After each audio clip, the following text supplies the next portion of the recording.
Don't move, don't breathe, it's quiet, too quiet.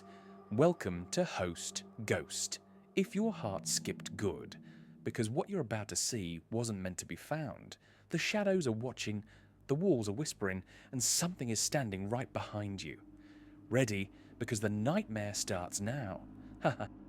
Amon shifted into an old boys' hostel that looked like it had been abandoned long ago.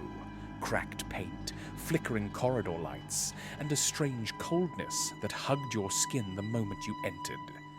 The warden gave him a key and said in a stiff voice, "Room 46. And whatever happens, never go near room 47.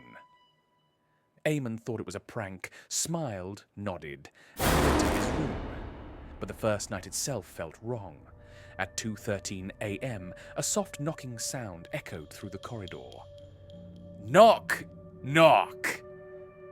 It came from the next room, room 47. Amon turned on his side, trying to ignore it, but the knocking returned.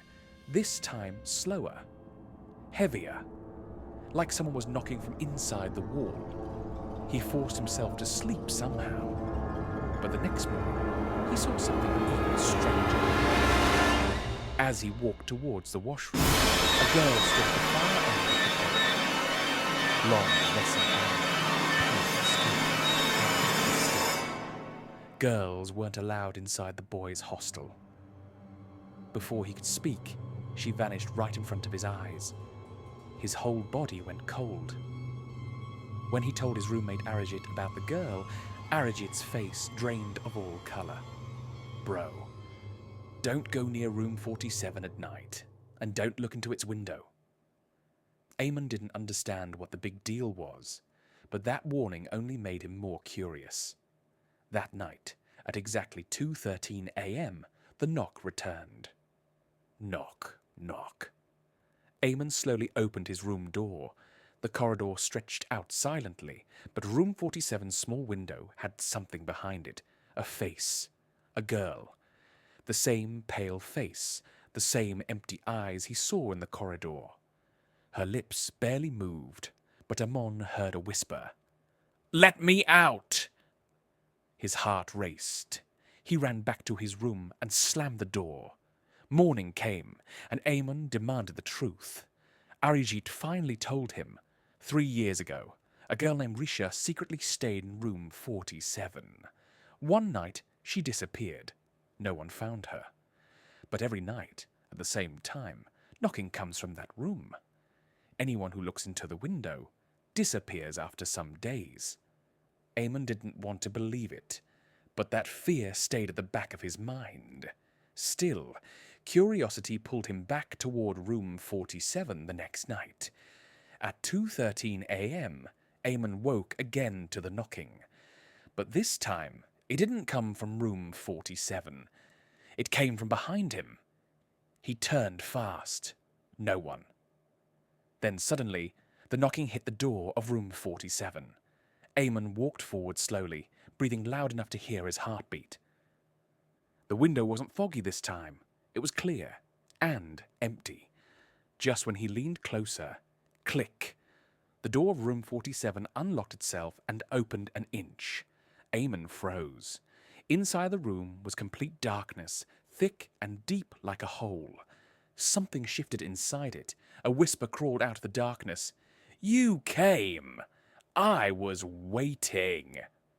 A cold hand shot out of the dark and grabbed his wrist, skin freezing cold, fingers long and bony.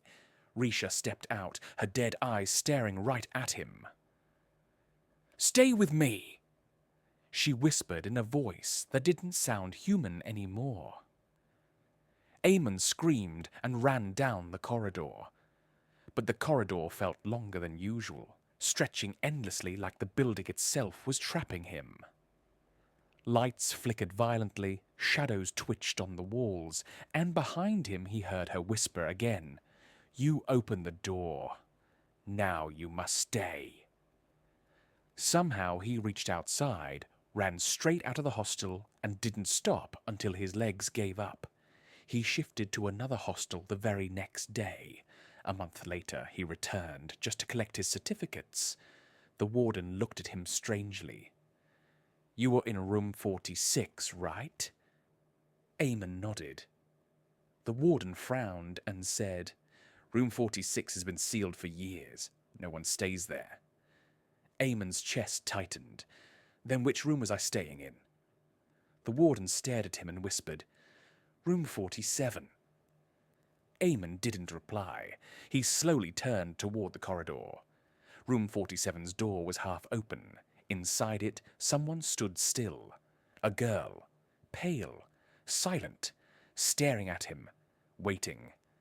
Amon walked away without looking back, but every night at 2:13 a.m., he still hears the knocking in his dreams.